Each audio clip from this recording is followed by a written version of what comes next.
Assalamualaikum warahmatullahi wabarakatuh. Sebelumnya perkenalkan nama saya Salsabila dengan NIM C1C022020 dari kelas R12 Prodi Akuntansi. Di sini saya akan mempresentasikan tugas perpajakan 2 materi 10 tentang menganalisa PPh Badan dengan pokok pembahasan, subjek, objek, norma, pembukuan, dan tarif. Dengan dosen pengampu Bapak Dr. Wirmi Eka Putra SEMSI, CLQNR, CSRS.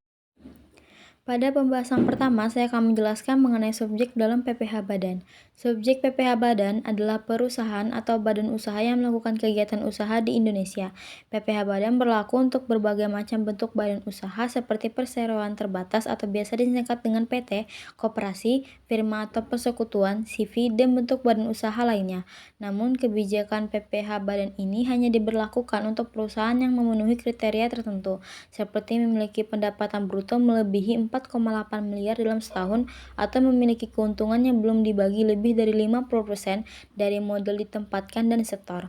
Sebagai subjek PPh Badan, perusahaan diharuskan untuk membayar pajak penghasilan badan sesuai dengan tarif PPh Badan yang berlaku. Selain itu, perusahaan juga diwajibkan untuk melakukan pelaporan dan pembayaran pajak secara tepat waktu untuk menghindari sanksi hukum dan denda yang diberikan oleh pihak yang berwenang. Selanjutnya mengenai objek dalam PPh Badan. Objek PPh Badan adalah pendapatan bruto atau keuntungan yang diterima oleh perusahaan. PPh Badan dikenakan atas keuntungan yang dihasilkan oleh perusahaan dalam suatu periode tertentu sebelum melakukan pembagian dividen kepada pemegang saham.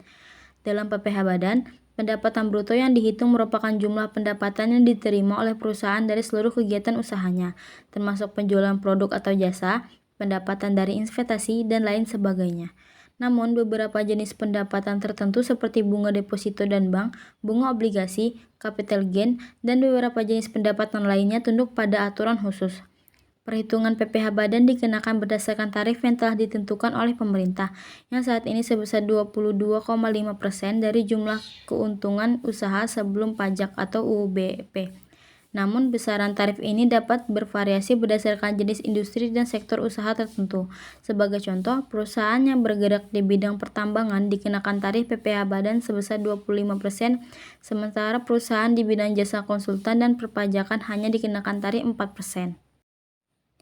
Untuk norma perhitungan PPh Badan dibagi menjadi 4 bagian yang dimana pendapatan bruto adalah seluruh penghasilan yang diterima oleh perusahaan dari berbagai sumber. Beban-beban yang diperbolehkan merupakan biaya-biaya dikeluarkan oleh perusahaan dalam rangka melakukan kegiatan usaha. Lalu keuntungan sebelum pajak atau KSP. Pendapatan bruto akan dikurangi dengan biaya-biaya yang tidak diperbolehkan dan biaya-biaya lain yang tidak dapat dikurangkan. Yang terakhir yaitu tarif PPh Badan. Tarif PPh Badan saat ini adalah 22,5% dari keuntungan sebelum pajak. Berikut ini adalah contoh kasus perhitungan PPh Badan. PT XYZ adalah perusahaan yang bergerak di bidang distribusi produk elektronik. Total pendapatan yang diperoleh oleh perusahaan selama 1 tahun adalah 7 miliar. Selain itu, perusahaan juga memiliki beban sebesar 4 miliar. Berikut adalah penghitungan PPh Badan dengan tarif 22,5% dari keuntungan sebelum pajak. Yang pertama, pendapatan bruto sebesar 7 miliar, lalu beban-beban yang diperbolehkan 4 miliar, keuntungan sebelum pajak atau KSP 7 miliar dikurang 4 miliar menjadi 3 miliar. PPh Badan yang harus dibayar 22,5% dikali 3 miliar, hasilnya 675 juta. Berdasarkan perhitungan di atas, PT XYZ harus membayar PPh Badan sebesar 675 juta. Namun perlu dicatat bahwa tarif PPh Badan bisa bervariasi tergantung pada jenis dan sektor usaha perusahaan. Selain itu, jika jumlah HPP lebih tinggi dari jumlah beban-beban yang diperbolehkan, maka jumlah PPh Badan yang harus dibayar akan ditambahkan dengan kenaikan HPP sesuai dengan kenaikan yang terjadi.